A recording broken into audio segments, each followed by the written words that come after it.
गुरु दुखी किसी और से नहीं है, गुरु दुखी जनता से नहीं है, गुरु दुखी पब्लिक से नहीं है, गुरु दुखी जजों से नहीं है, गुरु दुखी कोर्ट से नहीं है, गुरु दुखी जेलर से नहीं है, गुरु दुखी जेल से नहीं है। अगर संत रामपाल जी महाराज जी वर्तमान में दुखी हैं तो केवल अपने ही नालायक अंध भक्तों से हैं, अंध भक्तों से। अरे सतनाम लेने के लिए 4-4 तारीख तुम इशार में करते हो। पहली बात तो ये नाम देने के अधिकारी नहीं। इन गधों ने संत रामपाल जी महाराज जी के आड़ में जगह जगह दुकानें खोल दी, फर्जी नामदान केंद्र खोल दिए। इनको अधिकार है क्या? अरे प्रथम नाम देके तुम लोगों को सतनाम देने के लिए 4 बार इशार तारीखों पे भेजा जाता है, फिर तुम्हारे को सतनाम दिया जाता है। सतनाम देने के लिए प्रथम मंत्र की परीक्षा ली जाती है। क्या ये गधे सक्षम है? क्या ये नालायक वो प्रथम नाम की परीक्षा लेने के लिए सक्षम है? अरे गुरु ये है या संत रामपाल जी महाराज है? परीक्षा कौन ले लेगा? इसलिए हम कह रहे हैं कि 2009 से जो आश्रम में नाम दीक्षा दी जा रही थी वो फर्जी थी। सतलोक आश्रम बरवाड़ा में 2009 से नाम दीक्षा दी जा रही थी गुरु जी के रहते सहते, वो फर्जी थी क्योंकि इन लोगों ने मनमाना आचरण कर रखा था। गुरु के आदेशों को नहीं मानते थे ये लोग। अब बहुत सारे भगत कुत्ते की तरह भौंकने लगेंगे कि वहां तो गुरु जी खुद थे आश्रम में।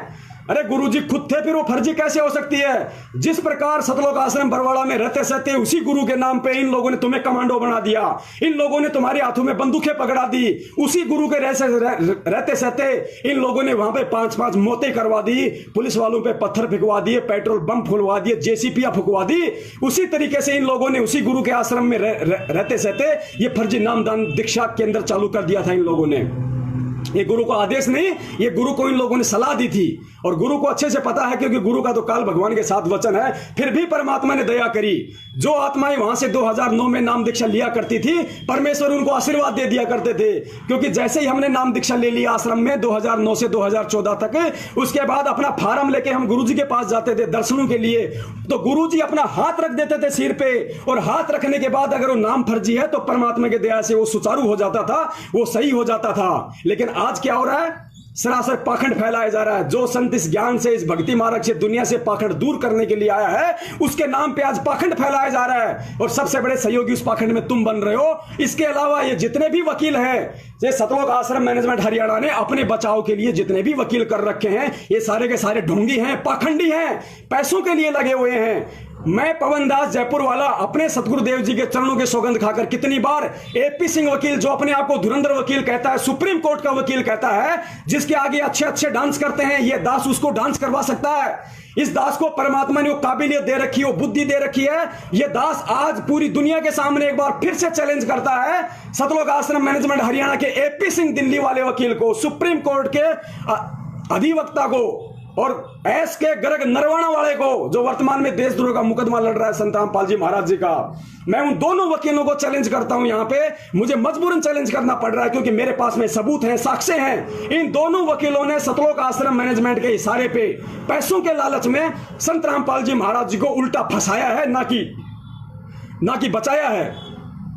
अगर ये वकील पाक साफ हैं, अगर ये वकील संत रामपाल जी महाराज जी को जेल से बाहर देखना चाहते हैं, तो मैं इन वकीलों को चैलेंज करता हूं, आप साधना टीवी चैनल पे या किसी भी ऐसे टीवी चैनल पे जिसको पूरी देश दुनिया देखती हो, उस टीवी चैनल पे आप 1 घंटे का, 2 घंटे का, 5 घंटे का आप एक लाइव प्रोग्राम रखो। ये दास वहां आएगा, ये पवन दास जयपुर वाला लाइव बात करेगा, लाइव डिबेट करेगा।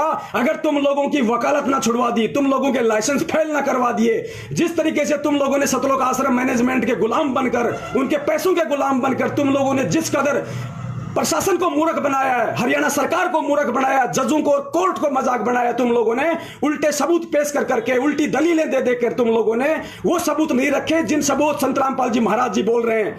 अरे संत रामपाल जी महाराज जी पूरी दुनिया के सामने जब बरवाला कांड के समय गए पुलिस के साथ, तो मीडिया के सामने उन्होंने कहा था कि ये राष्ट्रीय समाज सेवा समिति मेरी नहीं है। भगत जी वीडियो निकालो, ये राष्ट्रीय समाज सेवा समिति मेरी नहीं है, ये जितने भी लोग कमांडो बने हुए ये मेरे नहीं हैं, और मुझे आश्रम के अंदर बंधक बना के रखा हुआ था। देखिए, सुनिए आप।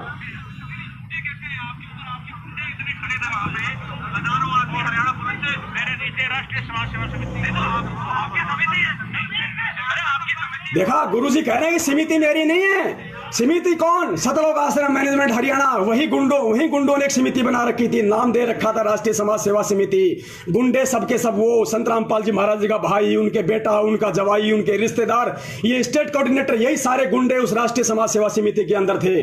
और गुरुजी ने उन गुंडों के खिलाफ बयान दिया है अपने वीडियो में पूरी दुनिया को। ये जितने भी वकील हैं, AP सिंह, SK गर्ग, नरवाना, ये उन गुंडों को कोर्ट में खड़ा क्यों नहीं करते? उन गुंडों के खिलाफ कोर्ट में खड़े क्यों नहीं होते? क्योंकि इनको अच्छे से पता है कि जो गुंडे हमें फीस दे रहे हैं, जिन गुंडों के पैसों के पीछे हमारे बच्चे विदेशों में पढ़ रहे हैं, जिन गुंडों के पीछे हमें मौज मिल रही है, हमें लाखों रुपए एक तारीख का मिल रहा है, उन गुंडों के खिलाफ हम कैसे कोर्ट में खड़े हो जाएंगे?